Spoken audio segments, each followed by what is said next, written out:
realmente, con una gran aura hacia la Walter Benjamin, con el Premio Iberoamericano de Narrativa Manuel Rojas, que es lo último que ha recibido. Es decir, no solo es un gran narrador, sino que es un narrador premiado. Hay narradores incomprendidos, narradores premiados. Es un narrador premiado, leído, y además lo tenemos aquí. Es por la edad. Así es, nada de eso. Además, pues sí, ya tuvo otro premio internacional, Rómulo Gallegos, de novela, así es que otro más. Te deseamos muchos en el futuro. Rápidamente, todos lo saben, no solo es el autor de la respiración artificial, de la ciudad adolescente, de Plata Quemada, de Blanco Nocturno, novelas que han impactado mucho a sus lectores, sino que además en Ricardo tenemos un profesor muy dedicado, insistente, que ha estado pues en universidades como la de Buenos Aires, como la de San Diego, en California, en Harvard, en Princeton, de donde es profesor emérito, y además pues es autor de importantes libros de ensayos, Crítica y Ficción, Formas Breves, El Último Lector, es decir, La Argentina en Pedazos, libros que son importantes en nuestra reflexión sobre literatura, y además se ha convertido en un objeto de estudio en esta casa.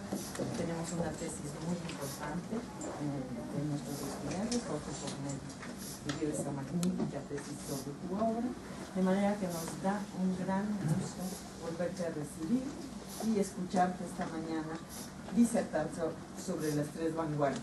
Bienvenido siempre. Muchas gracias.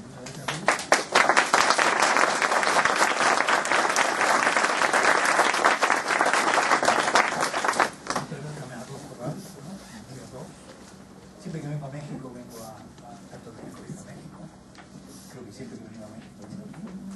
Gracias a Javier, que han sido siempre muy generosos conmigo. Gracias a ustedes por estar aquí. En realidad, voy a tratar de conversar sobre un proyecto en marcha, un proyecto que tiene mucho tiempo ya.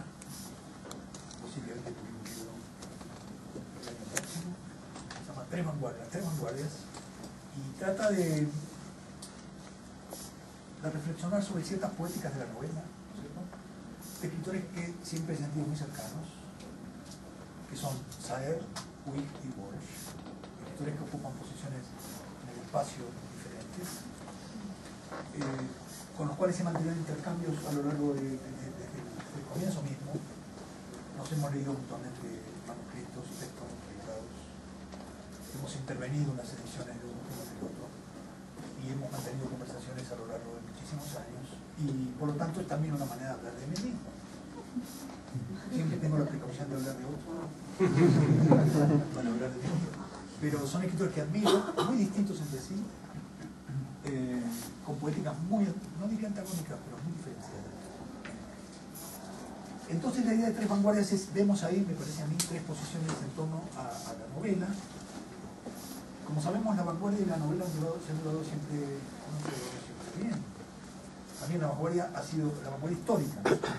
Los grandes movimientos de vanguardia, desde la vanguardia rusa hasta el surrealismo, han tenido con la novela siempre una relación de fricción. En el caso de la vanguardia rusa, ellos, a través de Klossky, de Siprik, trabajaron en la línea de lo que hoy llamamos no ficción, que ellos llamaban literatura facta, ¿no? Hicieron cosas muy, muy importantes en esa línea, porque consideraron a la novela un género con el cual había que discutir, ¿no? Los surrealistas, como sabemos, tenían con la novela una relación de hostilidad. Y cuando digo vanguardia no me refiero, en el caso de estos escritores y en el caso de las hipótesis que voy a intentar apuntar hoy, no me refiero a la tradición de las vanguardias, los manifiestos, los grupos, las revistas.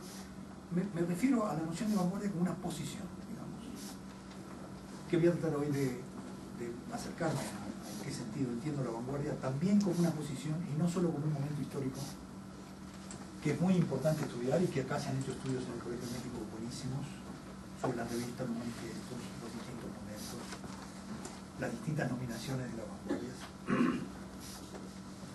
Me refiero en ese sentido a una posición y empezaría por plantear la cuestión de la vanguardia en términos de una pregunta. Yo creo que porque quiero decir también con esto que cuando decimos vanguardia también pensamos en Joyce, o pensamos en Kafka, o pensamos en Beckett, que jamás se hubieran autodefinido ellos mismos como escritores de vanguardia.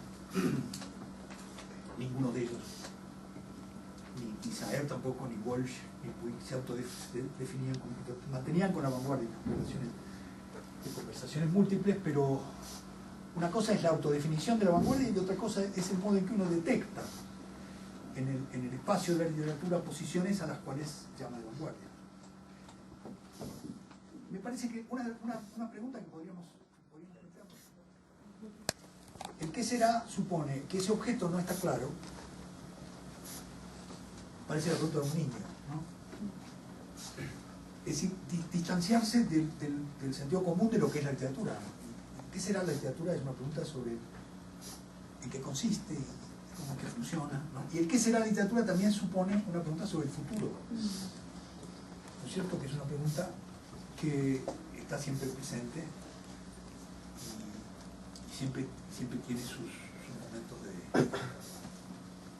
momentos pesimistas, ¿no? En 1931 Borges dice algo que siempre me ha parecido maravilloso: la literatura es un arte que sabe profetizar aquel tiempo en que habrá enmudecido y encarnizarse con su propia disolución y cortejar su fin. Decía Borges en 1931, ¿no? Quiero decir que siempre también está la idea del límite en torno a lo que podríamos considerar esta cuestión de vanguardia. El límite en el sentido de una frontera, algo que después de lo cual no se sabe lo que hay. Como si el lenguaje mismo tuviera un borde, ¿no? Como si el lenguaje fuera como un espacio que uno llega a un punto que se encuentra con un desierto, con algo que no está ya en esa región, ¿no? Me parece muy importante esta idea del fin entendido como una posibilidad y muchas veces como un deseo, ¿no? Ante el estado de la literatura es mejor cambiar, digamos, sería la idea, ¿no? Mejor inventemos otra cosa. La vanguardia, o estos escritores han estado siempre cerca de esta posición. Kafka, por supuesto, Beckett, ¿no? En muchos casos es el silencio, en otros casos es la política. Se deja la literatura por la política, se deja la literatura por una acción. En otros casos es el paso a otro tipo de narración, que puede ser una narración de masas, puede ser el cine, en fin. Estos límites son límites políticos, históricos, y son también límites técnicos o tecnológicos, si queremos usar la palabra con la cual todos nos desvelamos, ¿no? Entonces me gustaría reflexionar en principio sobre esta cuestión de qué relación podemos imaginar que tiene la novela con la tecnología, con la técnica, ¿no es cierto? En el caso de Saer, me parece que Saer tiene una posición, digamos, escéptica respecto a la novela como género, pero muy intensa respecto a la narración, ¿no?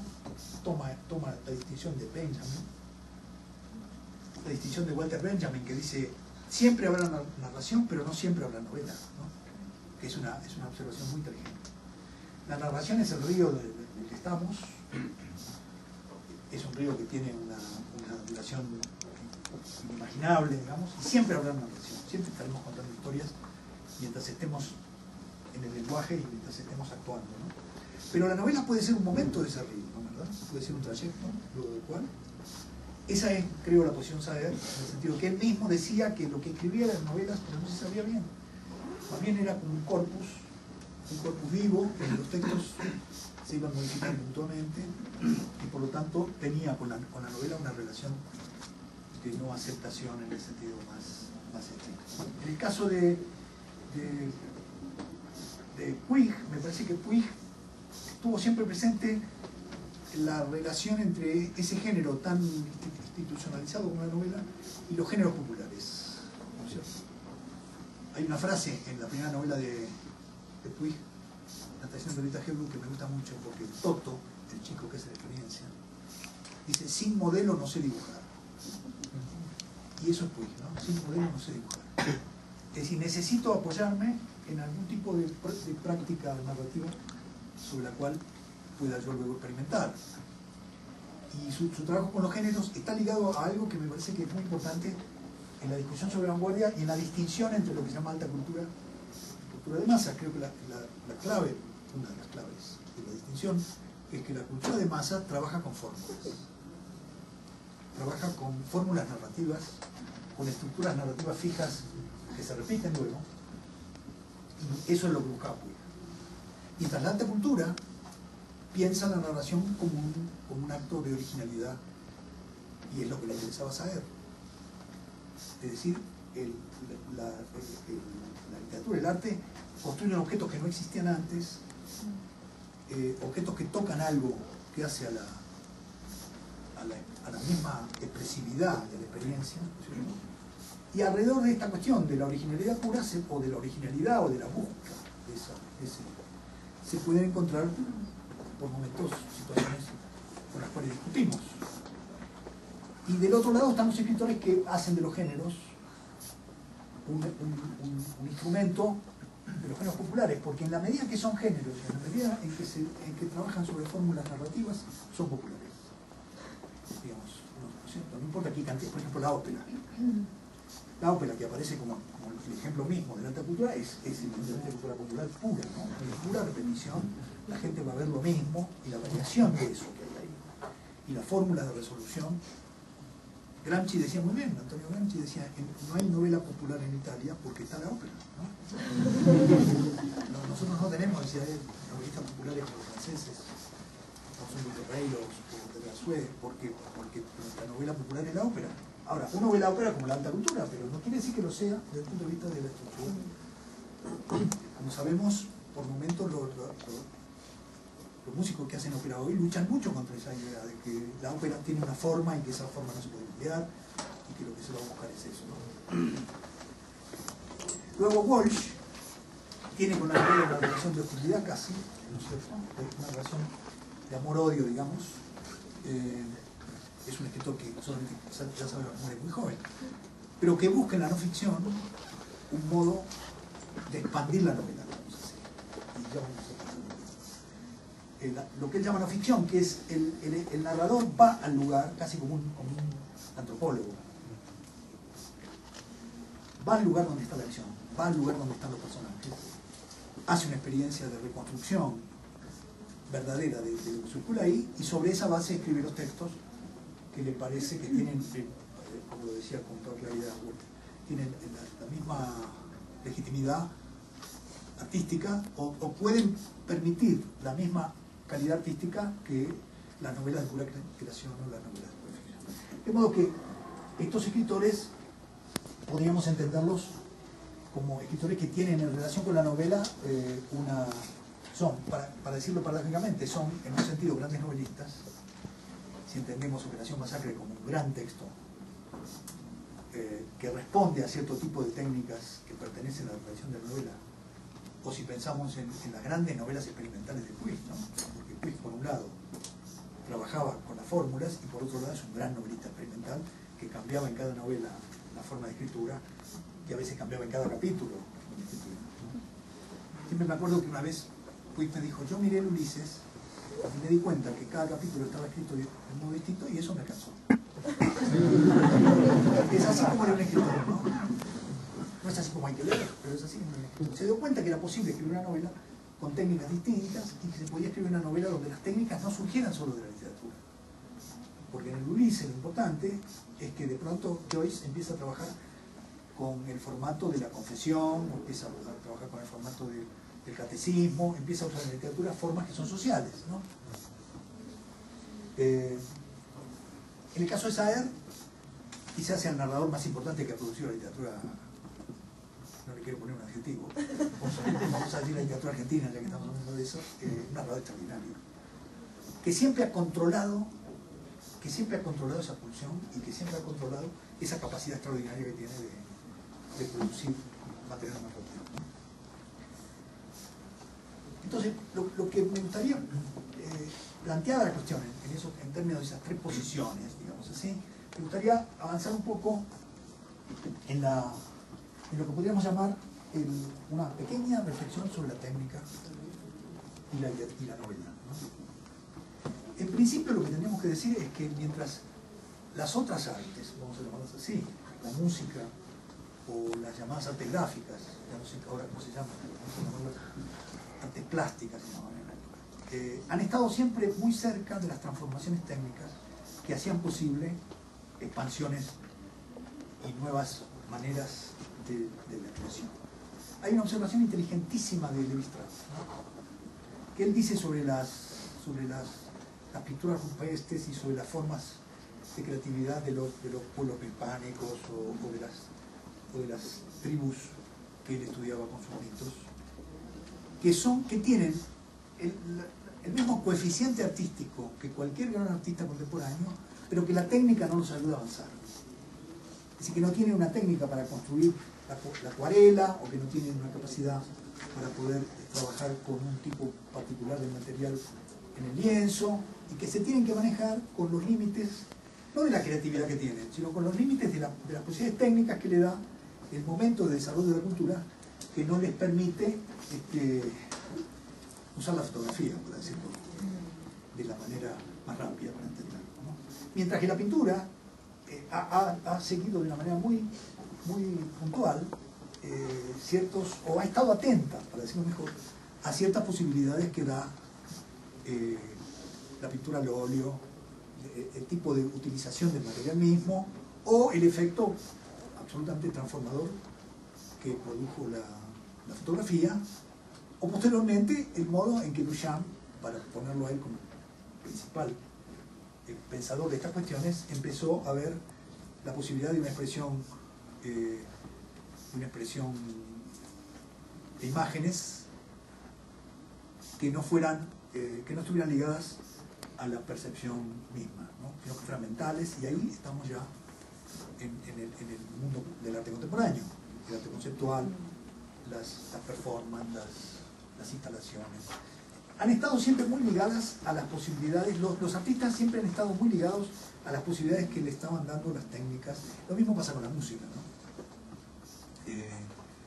Desde el tipo distinto de coloratura que tienen los pianos, o de las distintas evoluciones que pueden conseguir con cierto tipo de instrumentos, hasta la aparición de la música electrónica y todos los caminos que la música va llevando adelante, están siempre muy ligados, están muy atentos, digamos. En cambio, en lo que tenemos que pensar es cuáles son las tecnologías que han afectado a la literatura, ¿no?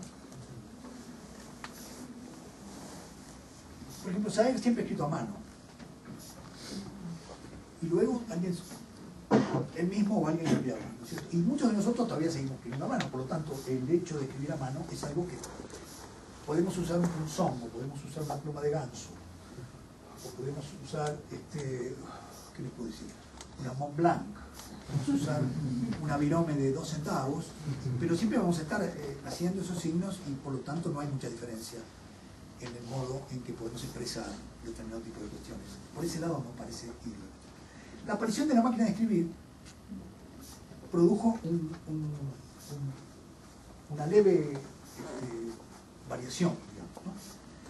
Primero que nada con algo que suele ser común en el arte, porque estaba mal usada, ¿no? Muchas veces pasa que la técnica mal usada produce efectos artísticos, ¿no? Claro, el mal uso de la técnica produce un efecto, porque la máquina de escribir fue inventada para copiar los manuscritos. Está en la línea de los grandes copistas, de la gran tradición de los copistas. Butterfly sería como su esencia, ¿no? Pero siempre han existido. Yo siempre recuerdo el caso de Sofía Tolstoy, que copió 17 veces la Gabriela Márquez. Y al final pensaba que la novela era de ella. Pero con toda razón, ¿no? Sin embargo, hay que decir que Tolstoy fue el primero que usó la máquina de escribir.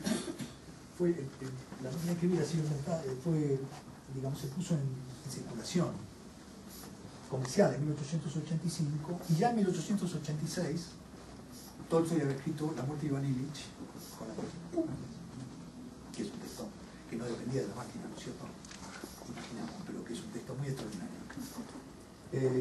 en la época en que Tolstoy había dicho que ya no iba a escribir más porque la literatura era contraria al valor espiritual de la vida, pero a la noche no podía resistir y siempre escribía las novelas, escribía las novelas cabalizas, ¿no? Pero bueno, fue el primero porque estaba muy interesado por la técnica. Hay una foto muy linda de Tolstoy, fue uno de los primeros que anduvo en bicicleta, ¿no?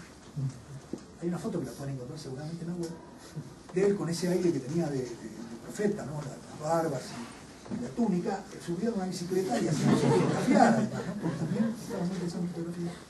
Y siempre que encontraba la manera de, mientras tenía esa tradición de volvamos a la naturaleza y a la vida campesina, sin embargo estaba muy atento a las transformaciones técnicas, ¿no?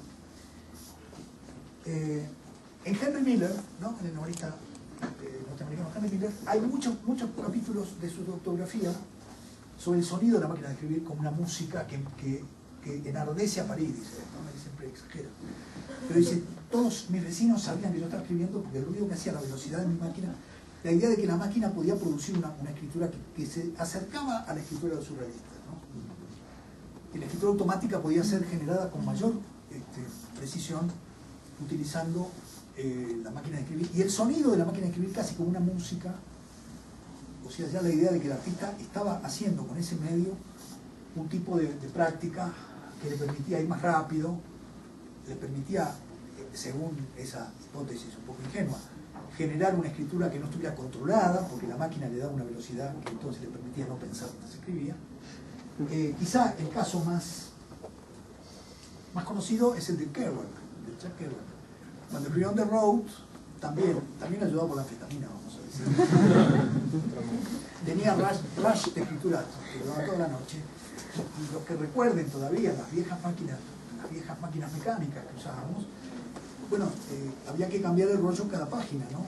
Uno escribía una página, luego tenía que sacar esa página y poner otra página ahí. Son las mismas páginas que usamos cuando imprimimos, ¿no? Uno podía usar tamaño carta o tamaño, no me acuerdo, otro más grande, y tardaba un tiempo más en tener que sacarlo. Pero siempre había que cortar el flujo de la escritura para sacar el rollo y poner la página nueva. Entonces, Kerouac, que era un tipo muy simpático, se compró un rollo de papel y lo adaptó a la máquina para no parar nunca de escribir y no tener nunca que cortar la hoja, de modo que el rollo le daba la posibilidad de seguir escribiendo todo el tiempo que él quisiera sin tener ese corte, digamos, necesario de la máquina. Ahora se ha publicado la novela y se exhibe, por supuesto, en los museos del rollo, la novela On the Road, siguiendo el registro preciso del rollo y no una edición que había sido editada. Estos serían algunos pequeños toques para pensar en la máquina de escribir. ¿Qué tipo de, no de qué manera es un contenido la máquina de escribir en la novela, sino de qué manera las máquinas de escribir podían haber producido algún efecto en la escritura? Me parece que los efectos eran mínimos. Lo que sí yo recuerdo es que teníamos que, por ejemplo, uno escribía una página y luego la corregía y luego tenía que pasarla de nuevo, ¿no? Entonces había un trabajo físico mucho mayor, que había que volver por ejemplo, yo en general escribía 5 páginas por cada una que publicaba, ¿no? De modo que escribía un borrador de 500 páginas para publicar un relato de 100. Pasaba 5 veces los textos, no los mejoraba de esa manera. Yo me sentía un verdadero trabajador de la literatura. Mientras que la computadora nos ha permitido un par de modificaciones que debemos atender. Una es que podemos corregir mientras escribimos. Y en ese sentido se parece a escribir a mano. Es decir, no hay que sacar el texto para corregirlo afuera. En principio, mientras uno escribe, uno puede volver atrás, sacar una palabra, poner otra. De modo que hay un trabajo ahí de escritura continua, digamos, ¿no? que tiene la ventaja de que uno está más cerca del texto que está escribiendo, que ahorra energía física, digamos, no tiene que volver a pasar la palabra a veces, pero tiene una dificultad, sobre la cual yo siempre hablo a veces ya puedo hablar con los jóvenes escritores a mi edad, ¿no? Entonces, con los jóvenes escritores, que a veces está tan bien diagramada la página, que uno cree que está tan bien escrita, sencillamente porque está bien diagramada. Entonces, lo mismo sucede con las novelas actuales, que suelen perderse un poco en los finales, porque nadie imprime y lee de nuevo todo el texto. Uno va avanzando página por página entusiasmadísimo y se olvida un poco de movimiento. Los finales suelen ser siempre un poco inciertos.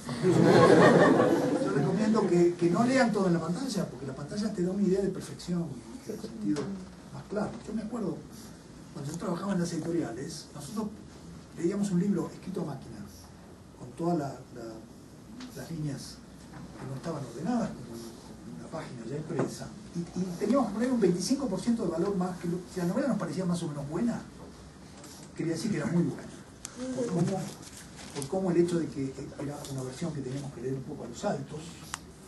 En el caso de la página me parece que hay algo de lo que hay que tener cuidado, y que es bueno editar, imprimir los textos y leerlos cuando ya tienen un formato más general, ¿no?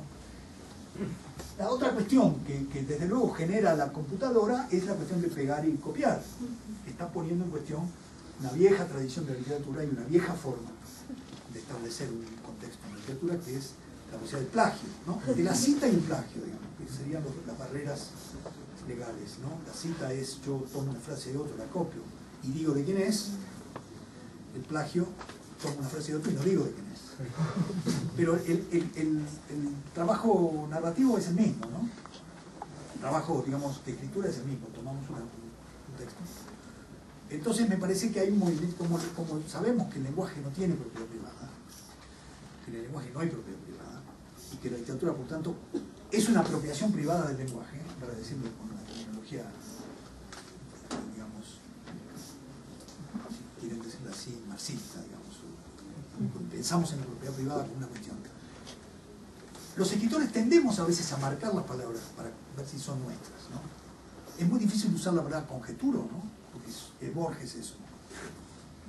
Si yo digo conjeturo que estoy en México, ya dicen, pero este está haciendo la Borges, ¿no? O si digo el conferencista fatigó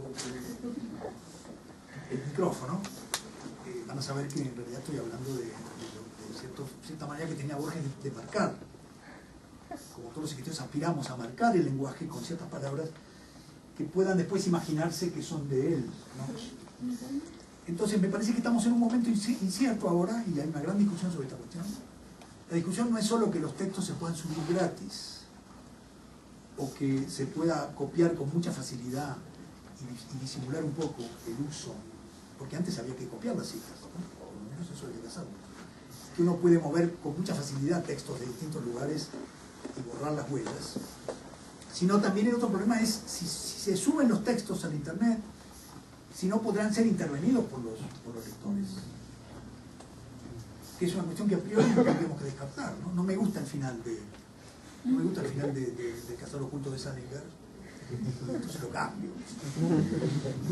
La técnica seguramente nos llevará a un lugar en que eso será posible hacer, que los libros que están subidos a internet quizás pueden ser intervenidos por los lectores, ¿no? Entonces hay una serie de cuestiones que están ahora, me parece, en juego y que tocan la cuestión de la escritura. Si bien no veo todavía ningún tipo de modificación, salvo estos pequeños elementos en lo que podemos llamar la narración o la creatividad, etc., ¿no? Barthes tiene una frase que me gusta mucho. Barthes dice: la literatura moderna surge cuando se separa el escritor, el crítico y el editor, ¿no? La literatura moderna sería la identificación de estas clases de prácticas como diferenciadas. Hoy estamos en una etapa que parece ser el fin de la literatura moderna, en la que es posible ser al mismo tiempo un escritor, un editor de sí mismo, y un crítico, en el sentido de que, hablando de los críticos periodísticos, los críticos que intervienen en la discusión.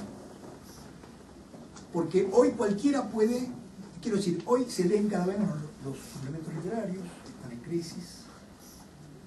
Cuando llegué acá me dijeron: murió el ángel. Yo dije: bueno, murió el ángel. Un tango de Piazzolla que está en la muerte del ángel. Pero el ángel es un suplemento, ¿no?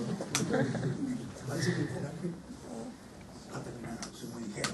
No sé si es cierto. Pero es decir, que uno ve que los suplementos literarios están perdiendo capacidad de convicción, de convencimiento, porque están en competencia con los blogs y con las intervenciones de los escritores y de los chicos que escriben mal o bien, diciendo lo que les parece a la literatura, diciendo lo que les parece a los libros que se publican, y entonces el lugar que tenía antes el crítico está empezando a declinar.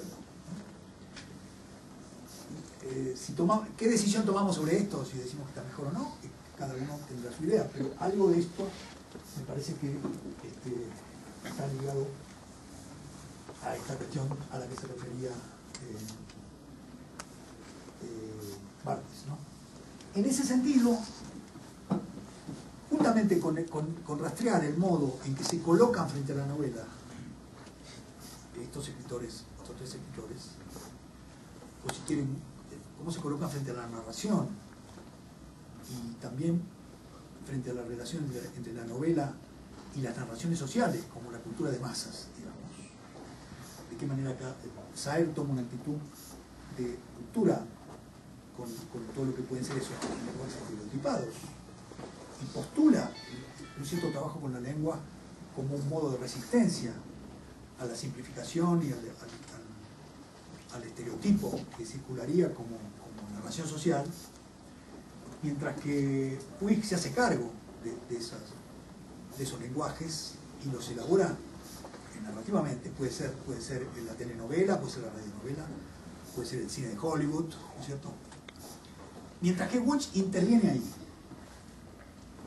Walsh va hacia los medios, digamos, con una política personal muy precisa, nunca trabajó en una redacción, siempre intervino con prácticas alternativas, como es el caso de su trabajo en Operación Masacre, o como fue el caso de la creación del diario de la CGT de los argentinos, que fue un diario hecho para la CGT, donde se puso al servicio de esa organización política y escribió un diario buenísimo, muy bueno, como periodísticamente muy bueno. Y luego, en la época de la dictadura, creó un sistema de circulación clandestina de noticias con criterios que hoy con Internet entendemos perfectamente, porque ellos recogían las noticias que circulaban y no se podían decir y pedían a la gente que las reprodujera en una carta, digamos, que las reprodujera en su máquina y las hiciera circular. Un poco el modelo no sé si en México está lo que se llamaba la cadena de las cartas, que era algo que tenía que ver con una maldición, ¿no? Y si no se contestaba, iba a ganar mucha plata, y si no contestaba, no se la ganaba. Y uno tenía que poner a 5 personas. Entonces uno ponía 5 direcciones y eso se multiplicaba, porque cada una de esas 5 ponía otras 5 y otras 5. Entonces ese mecanismo usó Walsh para hacer circular las noticias clandestinas. Y el otro sistema que usó, muy parecido al de la Internet actual, es intervenir en los medios. Mandaba esas noticias a las redacciones de los medios para que estuvieran enterados de lo que estaba pasando, si es que no querían hablar de eso, que por lo menos los periodistas supieran, ¿no? Eran todos datos muy precisos, no había ahí. Entonces el caso de Walsh y él al mismo tiempo empieza en ese momento a discutir la novela, porque él dice, si yo hiciera esto en una novela, eso perdería su eficacia, porque se estetizaría. Por ejemplo, una cosa que hacía Walsh, que hizo Walsh, es que se escapaba del formato libro, ¿no? Trabajaba con textos que circulaban en periódicos, como es el caso de Operación Masacre, que circuló en los periódicos nacionalistas, y tenía con el formato libro una relación de tensión, y por lo tanto con el mercado dentro del cual el formato libro estaba circulando, ¿no es cierto? Entonces, siempre tuvo una actitud de intervención en esta problemática de los lugares de la narración literaria, los lugares de la narración social. Y en ese sentido, la otra cosa que yo he tratado de hacer es seguir, es algo que me interesa mucho, que es cómo aparecen los escritores imaginarios en el relato, ¿no? Cómo se imagina, yo lo hice ya con los lectores, y ahora estoy tratando de hacerlo con los escritores. Es decir, ¿cómo aparecen los escritores en la literatura? ¿Qué es lo que hacen? ¿Qué comen? ¿Dónde van? ¿Qué leen? ¿Qué están escribiendo? ¿A quién le roban? ¿No? Entonces, en el caso de Saer, el modelo del escritor es el poeta, es Adelina Flores, ¿no? Es el texto extraordinario de Saer que se llama Sombras sobre bien ventilado, donde se cuenta cómo se escribe un poema, ¿no? Esta mujer está en un sillón hamaca mirando detrás del vidrio esmerilado a su cuñado que se está bañando, y empieza a trabajar un poema, y al mismo tiempo viene todo el recuerdo de su vida, porque el cuñado había sido novio de ella, pero se casó con la hermana, y la hermana es la que vive, ella está siempre en la casa, es que como que Saer hizo de las dos hermanas la decisión entre vida y literatura. Y Adelina está siempre escribiendo y la hermana es la que va, vive y le cuenta, ¿no? Hizo una figura de escritor donde siempre trabajó con esa idea de los gemelos, ¿no? También Pichón Garay y el Gato Garay. La idea de la decisión de los hermanos es también la decisión entre el que vive y el que está en la literatura y en la cultura, ¿no? Pero la idea del poeta, después está Washington Noriega, que es una especie de imagen lejana de Juan L. Ortiz, que es donde está la luz de la verdad, digamos. O sea, van a verlo a él y ahí encuentran el luz. Y en un momento, en distintos momentos aparece esta tensión entre el mundo y el poeta que está construyendo a partir de esto ¿cómo decir? Un espacio nuevo, eso sería lo que haría, ¿no? El poeta. En el caso de Puig, la primera versión de su figura de escritor es Toto, el chico protagonista de la novela El beso de la mujer, la expresión de Vergemo, que es un chico que está adolescente, que le gusta mucho el cine, que anda por ahí, que tiene distintas relaciones con la sexualidad, etc. Y que el momento de escritura, digamos, es que el chico escribe una composición, que sería toma la palabra, escribe, y es una versión de la película El último vals. Y es extraordinario lo que escribe como versión de la película que se llama El último vals, ¿no? Es igual a Molina, el personaje del beso de la mujer araña, que hace lo mismo que Toto, ¿no? Es decir, cuenta las películas que ha visto, como que el momento de la construcción del artista es: tomo el relato de la cultura de masas, lo paso por mi propio cuerpo y lo transmito como un texto personal, pero al mismo tiempo cargado con el relato social que sostiene. Entonces, el relato de las películas, si se acuerdan, la escena es Molina, el chico gay, está en una celda con un guerrillero y Molina le cuenta historias y el trayecto de contar estas historias lo seduce y cambian de lugar. Es muy extraordinaria la novela, ¿no? Porque el chico gay va a una acción política y el guerrillero termina enamorado del compañero de celda.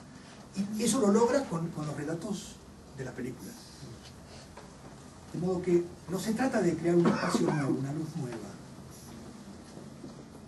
Algo que se puede decir, que es lo que Saer imagina, eso es lo oscuro, lo que llama lo oscuro, eso que está ahí, que uno se acerca, lo real, diría Lacan, ¿no? Eso que está siempre asediando la novela de cualquier gran escritor, pero en el caso de Saer de un modo deliberado. Bueno, ¿hay algo que se puede llegar a decir o no? En el caso de Puig es: voy a seducir con la narración, voy a seducir con la emoción que la narración postula, ¿no? La seducción como el encuentro de lo emocional y sobre la importancia de lo emocional en la vida política, en la vida social, ¿no? Me parece que Puig es el gran novelista político de la Argentina, ¿no? Porque puso la represión y la lucha armada como tema y le agregó la sexualidad, ¿no?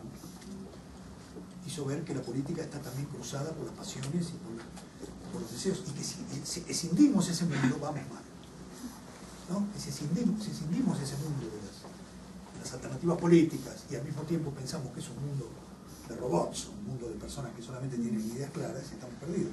Él hizo de una manera extraordinaria una conjunción ahí, ¿no?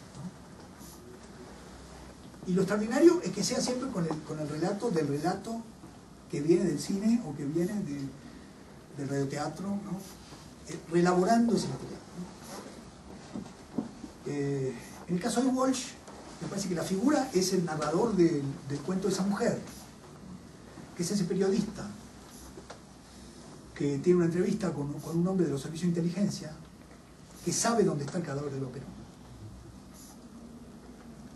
Es un cuento extraordinario, ha sido elegido, esto no tiene ninguna importancia, pero de todas maneras marca cómo se está leyendo hoy en la Argentina. Fue elegido el mejor cuento escrito en la Argentina en una encuesta.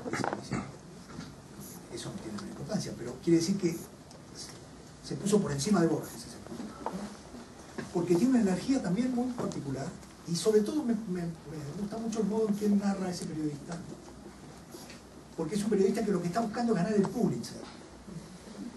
No está buscando, digamos, no es un hombre de izquierda que va ahí con la convicción de que esto va a salir en palabra obrera o va a salir en no sé qué cosa, sino que él dice, yo estoy buscando a esa mujer porque esa mujer tiene una posibilidad de expansión. Si yo consiguiera la primicia de dónde está el cadáver de Eva Perón, podría ser un periodista reconocido. Que es lo mismo que él va a decir cuando está en Operación Masacre, ¿no? Hay un fusilado que vive, le dijeron. Y entonces él empezó a buscar, y dije, pero esta es la gran noticia, porque había habido un fusilamiento clandestino hecho por la revolución militar que había volteado a Perón, y unos obreros peronistas se habían reunido, quizá con intenciones de ver qué se podía hacer, pero eran unos pobres gatos que estaban ahí, y los llevaron y los fusilaron en un basural. Y Walsh escuchó esa frase, hay un fusilado que vivía, empezó a investigar y encontró al fusilado que vivía y reconstruyó toda esa historia. Eso es muy extraordinario. Pero la figura de lo que podríamos llamar el autor, la figura del artista, del escritor, es la misma que la del cuento de Eva Perón, ¿no? Es alguien que está buscando la gran noticia, que es algo muy importante en lo que podríamos llamar literatura política, ¿no? Que el que está contando la historia no sea alguien que lo sabe todo, como suele suceder, ¿no? Como suele suceder en los libros de no ficción, digamos, donde lo que se están dando son lecciones. Ahí es alguien que no sabe tanto, es igual que el lector, no sabe y va y averigua y va poniendo los distintos pasos de esa investigación hasta terminar escribiendo ese libro, que es un clásico extraordinario, porque él logra demostrar que la ley marcial salió después que los fusilamientos. Gracias, como siempre sucede, ¿no? Siempre hay un testigo. Gracias al locutor de la Radio Nacional en Argentina que le da el dato de a qué hora salió la ley marcial. Y es muy conmovedor porque dice música de Beethoven, informaciones o otra cosa, música de tal, se interrumpe para leer el parte de la ley marcial. Entonces Walsh organiza todo con la idea de este crimen es ilegal porque la ley marcial fue posterior al funcionamiento, ¿no? Entonces el libro tiene como un momento de disputa con el Estado y tiene un momento que creo que es lo que lo sostiene, que es construcción de la vida de los que van a morir, de sus familiares. Entonces, para terminar, podríamos nosotros ver en estas figuras de escritores que aparecen en esas novelas de Saer y Walsh, en su relación con la narración social, podríamos ver momentos poéticas que yo creo que podríamos ampliarlas. Yo podría poner en el lugar de Saer, no sé, podría poner ¿cómo se llama el autor de Farabeuf? Podría poner a Elizondo, podría poner a Juan Benet. En el lugar de Walsh podría poner a Monsiváis, ¿no? Y en el lugar de Puig es más difícil, quizá José Agustín o quizá Pacheco, no sé, eso ustedes podrán decirme. Me parece que son líneas de la narrativa contemporánea las que se pueden encontrar. Gabriel Infante sería un ejemplo muy claro, ¿no? Es decir, escritores que trabajan con la cultura de masas, se incorporan a la cultura de masas en su propia narración y trabajan con los géneros, ¿no? Escritores que van a la realidad y vienen de ahí con un relato que no es de ficción, y escritores que elaboran una literatura de altísima calidad, muy distantes de las seducciones de la circulación social o de los estereotipos que circulan, ¿no? Otro ejemplo puede ser Thomas Berger o Peter Hanke, no sé, podríamos encontrar estas poéticas.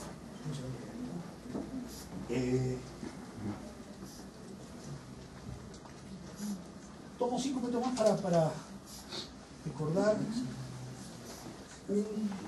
una estructura, un instrumento técnico que sí me parece que produjo algunos efectos de transformación, que es el grabador, ¿no? Y les voy a leer un pequeño detalle de un ensayo, de un relato del escritor argentino Eduardo Wilde, un escritor de la llamada generación del 80, que viaja a Estados Unidos. Es un escritor muy notable como cronista y como viajero, ¿no? Y va a haber una exposición de inventos de Edison y se encuentra con el primer grabador. 1888. Entonces, el modo en que él reacciona frente al grabador nos hace ver que cuando uno, en el presente, a la nueva tecnología la leemos desde la cultura que tenemos en el presente. Él no entiende lo que es un grabador. Él piensa que, miren lo que dice, ¿no? Cuando ve la reproducción de la voz, la posibilidad de reproducir la voz, dice: conozco un caballero que habla sus cartas delante de un aparato y se lleva la impresión fonográfica a su casa para hacerlas copiar. Tanto adelanto sorprende y entristece. En previsión, miren esto, en previsión de su muerte, si yo tuviera un hijo, recogería sus primeras palabras y sus frases mal dichas en el fonógrafo para oír su voz en cualquier tiempo. Muchos de los muertos enterrados en el cementerio de Brooklyn continuarán hablando por los aparatos de Edison. Hace una lectura espiritista del grabador, que era un poco la cultura que circulaba, de la ciencia oculta, ¿no? Incluso, leyendo un poco sobre la cuestión de los grabadores, parece que Madame Blavatsky, que era una de las sacerdotisas con mucho peso en la discusión del espiritismo, ¿no? Siempre hemos querido hablar con los muertos, ¿no? Y los espiritistas parecían estar a punto de encontrar la solución. Ella le compró una de las partes de la patente a Edison. Fue la primera, creo que explicó eso. Porque sería buenísimo tener la voz de Tolstoy grabada, la voz de Faulkner.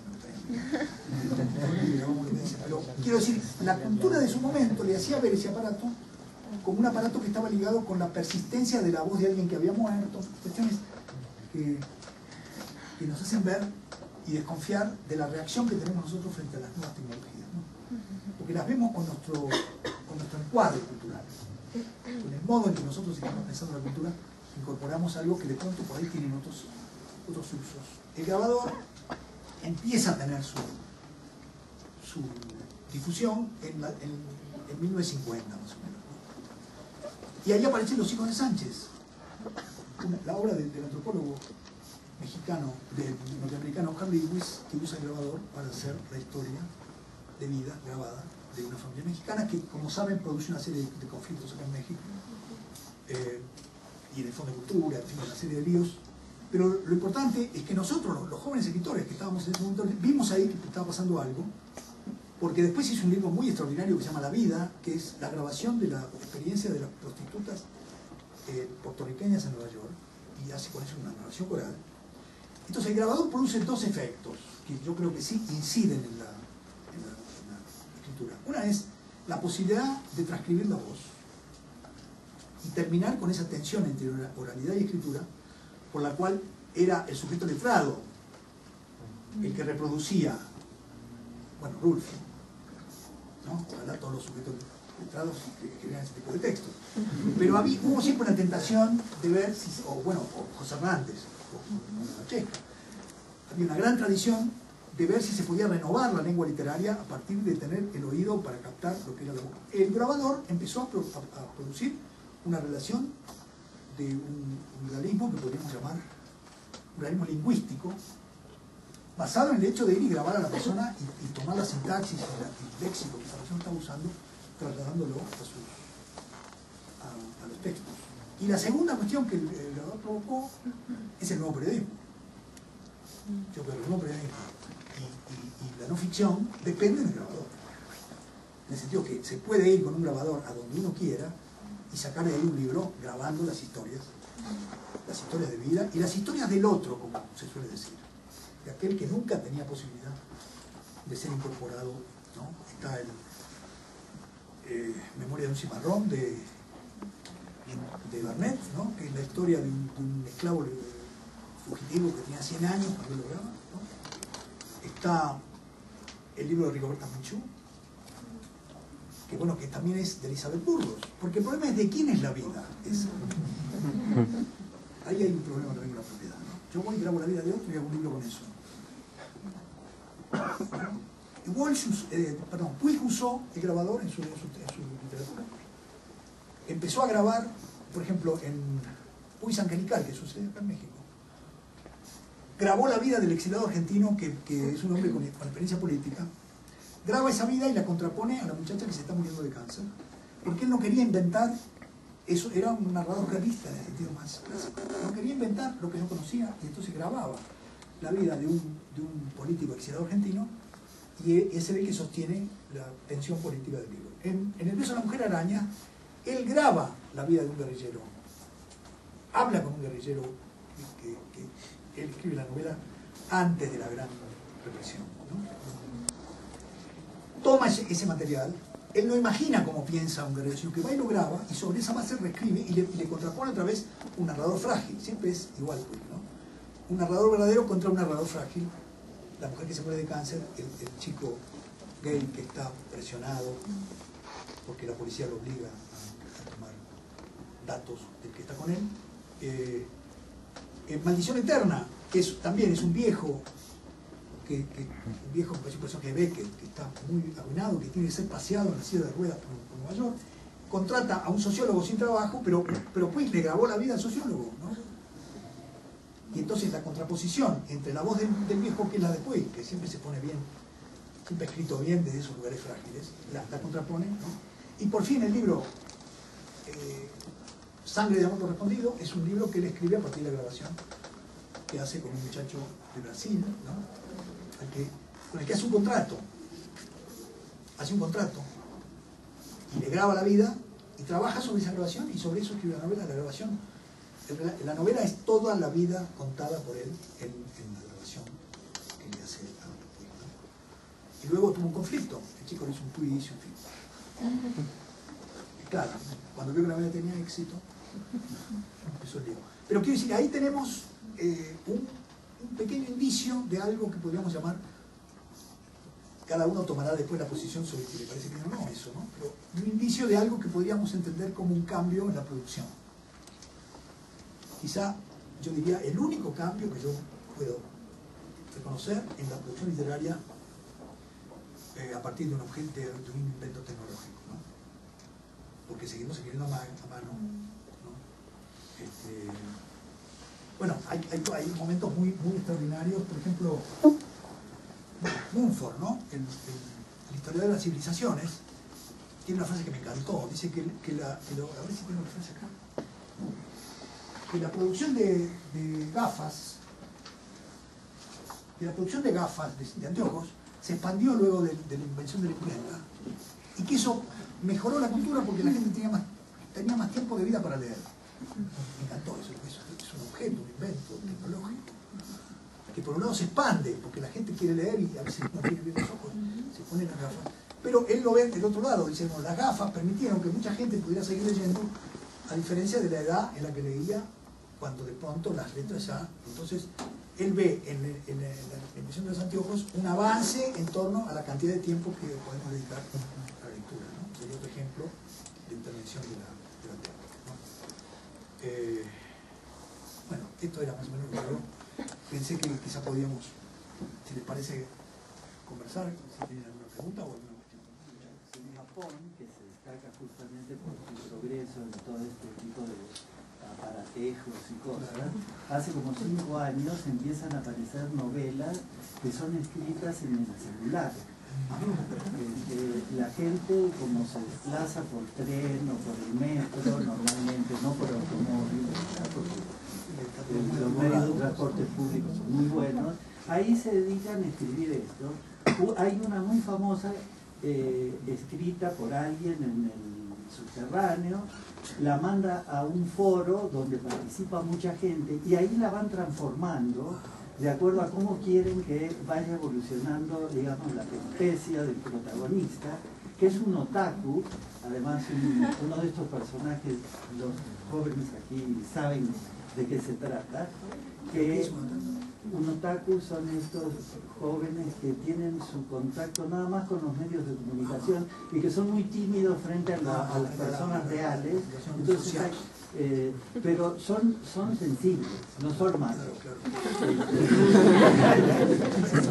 Hay un episodio en un tren donde un otaku salva a una mujer de un atrevido que la quiere tocar, algo así, y se transforma en el personaje de esta historia que van contando a través de los celulares. se multiplica, todos dicen cómo quiere que actúe, lo que debe hacer en tal momento, después él se conecta con la chica esta, que es muy elegante, usa bolsas de Vuitton y zapatos Gucci, así, y él es un pobre chico, pero se va creando una relación amorosa. Y finalmente terminó como libro. Esto se publicó y fue un bestseller. Hace como 7 años, 8, y se vendieron 8 millones, como sucede en Japón, 8 millones de ejemplares. Se llama el hombre del tren, así se llama esta novela. Bueno, no conozco el texto, pero en principio lo que inmediatamente encontramos ahí, que sí hay un proceso de circulación rápida, ¿no? Instantánea. Así que sí podemos decir que lo que ha cambiado quizá es el acceso a la lectura, digamos, la circulación inmediata de toda la cultura disponible, ¿no? La idea de escribir una novela entre varios, si bien aquí parece estar ligada a momentos muy instantáneos de escritura y por tanto muy interesante, desde luego que ha habido muchos intentos y podríamos considerarlo un avance o una renovación técnica, pero también hay una tradición de novelas escritas, los surrealistas lo hacían mucho, en Argentina hubo un par de intentos, ¿no? De todas maneras es interesante. Yo lo que quizá podríamos agregar rápidamente es la cuestión de cómo funciona la lectura en este campo, ¿no? Entonces me parece que la lectura, lo que se ha modificado es la circulación de los textos disponibles, que es muchísimo mayor a la que podemos tener. Pero el tiempo de lectura sigue siendo, me parece, el mismo, ¿no?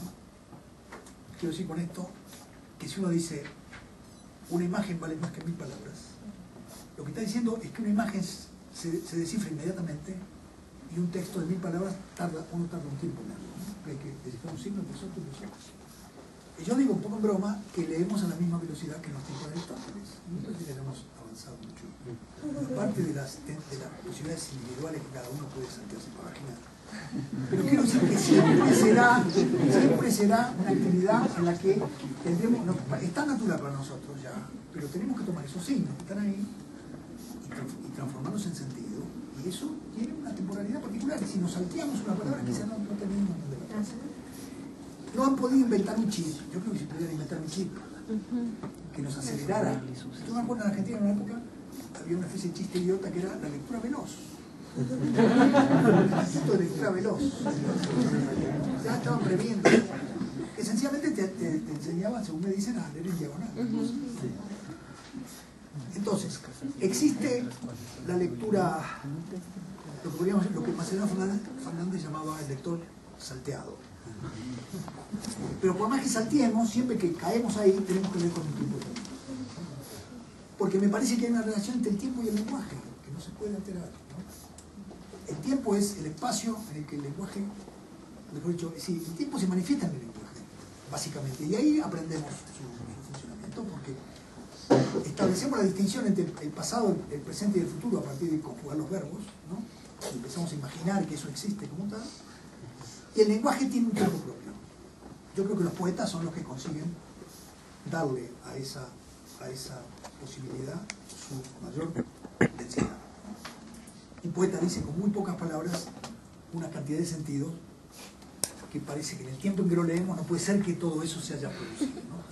Pero yo creo que una de las cuestiones que tienen que ver con la situación contemporánea es que estamos siempre frente a una amplitud de información y amplitud de posibilidades culturales que está muy bien y es muy democrático, pero debemos recuperar y debemos rescatar y defender la temporalidad lenta. La temporalidad lenta de la lectura, ¿no es cierto? Después alguien podría decir, a mí no me interesa esa temporalidad lenta, yo lo que quiero solo es ver imágenes, ¿de acuerdo? Pero quiero decir que la clave, me parece a mí, es que ahí hay un momento donde el sujeto está con un tiempo que no se puede cambiar, ¿no?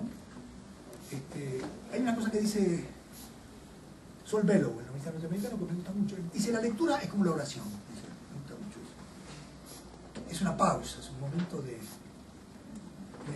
En el vértigo de la vida uno entra en una iglesia y hay una pausa ahí, ¿no? Entonces, esta idea de cuáles son las pausas y de qué manera funcionan esas cuestiones, Después cada uno tiene su manera de saltearse libros, de estar leyendo y al mismo tiempo mirando televisión, atendiendo. Eso es aparte, pero cuando vuelve de ahí tiene que volver a leer signo por signo, no tiene otra salida. Puede estar moviéndose por internet rapidísimo, pero si se quiere parar a leer, tiene que, bueno, está obligado, ¿no? Entonces, yo creo que eso es lo que tenemos que defender nosotros, que trabajamos en literatura, ¿no? Porque esa lectura, ese tiempo, es valioso, ¿no? en la circulación. Y porque el tipo de sentido que somos capaces de imaginar que desciframos con los textos complejos de la literatura, dan un acceso mucho más fluido a los textos que se pueden leer circulando en otros registros, ¿no? Yo creo que por eso la literatura tiene que tener una función más definida en el mundo contemporáneo, que es un mundo donde los textos están presentes todo el tiempo, ¿no? Pero voy a investigar esto. Sí, por favor. Un comentario y una pregunta. Como historiador, Sí. Lo damos por sentado, pero el gran cambio tecnológico referente a la lectura es la invención de la electricidad. Claro. Decías, Piglia, no leemos más rápido que en época de Aristóteles, pero leemos más horas. Sí, claro. A veces ya lo damos por sentado, pero a partir de la invención de la electricidad, las instituciones como esta pudieron tener turnos vespertinos, las bibliotecas públicas. En Europa, durante el invierno, se leía muy pocas horas del día. Entonces la electricidad es muy importante. La pregunta, si para los italianos la literatura popular es la ópera, ¿qué es para los argentinos el tango? Bueno, muy bien. Sobre la primera cuestión quisiera recordar otra vez a Mumford, ¿no? Que estaba leyendo últimamente y me gusta mucho lo que hizo, una historia de ciudades arcaico ya, porque imagínense, pero una historia técnica. Y él dice algo parecido a lo que dice Javier ahora, ¿no? Él habla de los vidrios de las ventanas que permitieron leer más tiempo con la luz solar, ¿no? Es decir, todos esos pequeños inventos que fueron confluyendo en la construcción cultural, ¿no? Bueno, el tango es muy Puig en el sentido que el tango es una educación de los sentimientos, ¿no? Esa me parece lo que pasa con el tango, refiriéndome a las letras, ¿no? Y me parece que tiene mucho que ver con la experiencia de las clases populares, porque en el tango está muy claro que el que asciende de clase es visto como una revista, el que deja el barrio y se va para el centro es condenado, el momento en el que las mujeres están yendo al centro a trabajar es visto por la mirada masculina como que son todas unas milongueras, ¿no? Y en realidad es un fenómeno bastante ligado al comienzo del peronismo, ¿no? Las muchachas empiezan a ir a trabajar a las tiendas y demás. El tango ve ese movimiento al centro como las luces malas, ¿no? Pero debajo de todo eso hay algo que pareciera ser la... no sé cómo llamar eso, el modo por el cual el tango funciona bien, y es que hay sentimientos que sostienen el mundo, que son los sentimientos básicos, básicamente el de la madre, ¿no? Como si en el mundo popular todo se pudiera corromper y todo estuviera, por lo menos en los tangos, todo estuviera puesto en cuestión. El amor de la chica de la que no se enamoró, el amigo que lo traiciona, el dinero que corrompe todo, el barrio que antes no es el que era, pero lo único que persiste son los sentimientos primarios, ¿no? Es una idea, me parece, muy ligada a la experiencia de inmigración, a la experiencia de una sociedad que está cambiando, y el tango básicamente está diciendo, bueno, hay algunos valores que ¿no? Es un valor el centro del asunto, ¿no? Después hay, por supuesto, muchas cosas más, ¿no? Los tangos son extraordinarios desde el punto de vista de la construcción de las letras, porque son muy dramáticas las letras, y son pequeños relatos de 3 minutos, ¿no? O sea, son grandes narradores poéticos. ¿Estaría de acuerdo en que Sí, en principio, sí, digamos, yo en ese punto soy como, ¿cómo llamar a eso? No sé, no tengo una posición fija, soy como convencional, no sé cómo llamar a, porque me gusta mucho Saez, me gusta mucho Puig, me gusta mucho Walsh, los admiro mucho, ¿no? Quizás lo que surge de esto es mi relación con los géneros, ¿no? En el sentido que he trabajado mucho a partir del género policial, no haciendo novelas policiales, sino usando elementos del género, que es algo que desde luego Walsh hace en Operación Masacre, que él lleva a la investigación periodística una estructura de investigación que es la misma que usa en sus cuentos policiales, ¿no? Lo interesante, lo que quizás alguna vez habría que ver, es que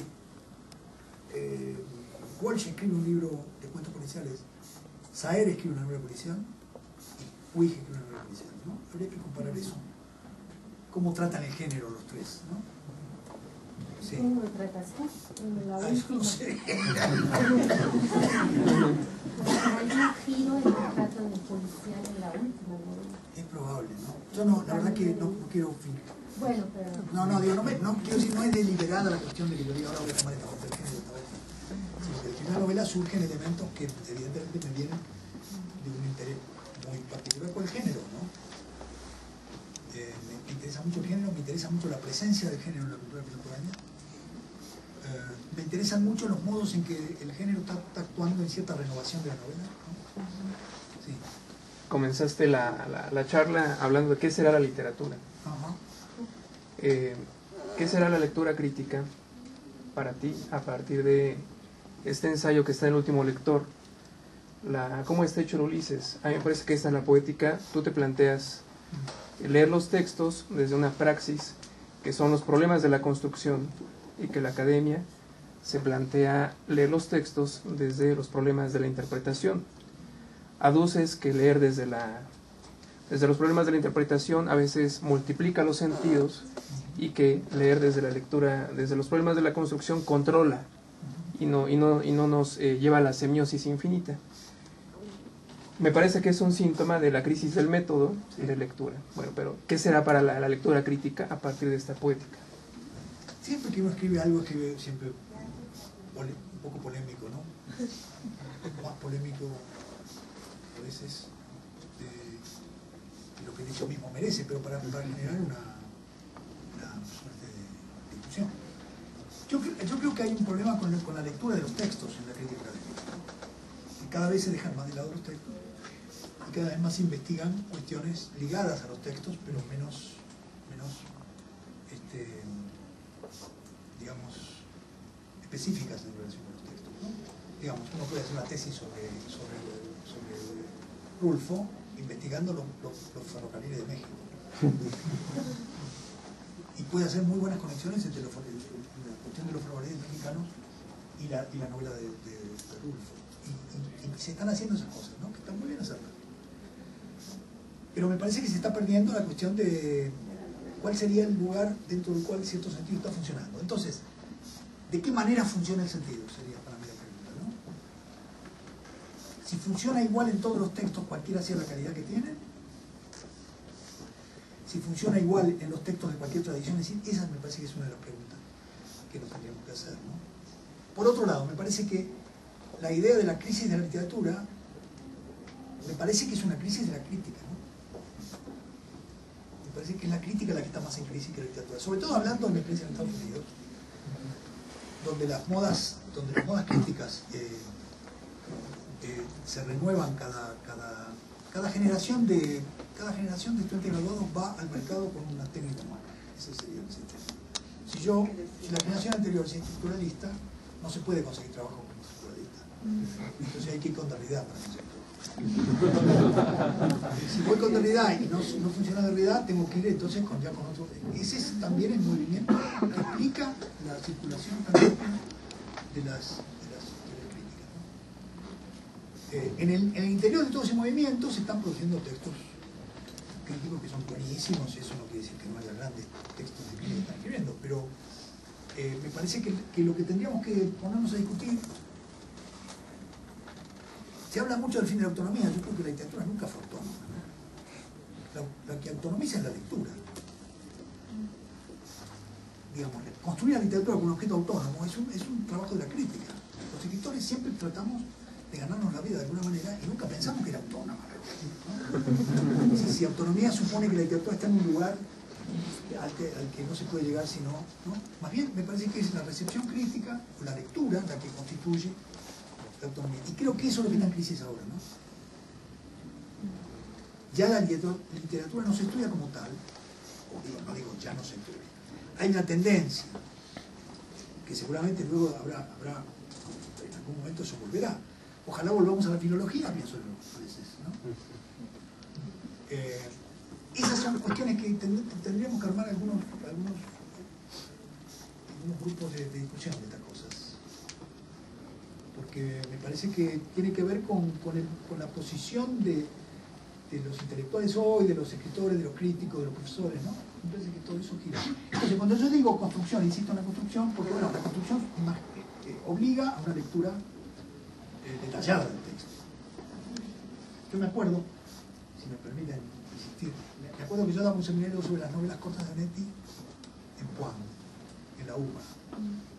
Los estudiantes son inteligentísimos. Me traían unas interpretaciones pero extraordinarias, ¿no? Un poco de realidad y un poco de Deleuze, un poco no sé qué. Y yo digo, no están leyendo los textos. Que me dejaban mudo a mí, porque levantaban la mano y decían, no, pero acá no se ve el hombre desplazado, de no sé qué. Y yo dije, miren, para la próxima quiero que me cuenten el argumento de tan triste mujer. Entonces hubo una rebelión, ¿no? O sea, por eso lo hacíamos en el colegio secundario. Porque yo dije, si cuentan el argumento, que es un ejercicio crítico interesante, ¿no? Si cuentan el argumento, van a tener que elegir uno de los argumentos de la novela y van a tener que ser capaces de leerlo con suficiente cuidado, ¿no? Entonces, hay algo por el lado de la lectura de los textos que me parece que está, sobre todo en la tradición francesa y su influencia en Estados Unidos, ¿no? Me parece que la tradición de la crítica inglesa ha sido una tradición que ha estado siempre más fiel a la lectura de los textos. Tendríamos que haber empezado por ahí. No, yo, en fin, voy a tratar de ir rápido porque estamos ya. Pero me parece que la literatura aspira a la verdad, ¿no? No quiere decir que tenga la verdad, pero aspira a la verdad. Yo no soy en ese sentido relativista.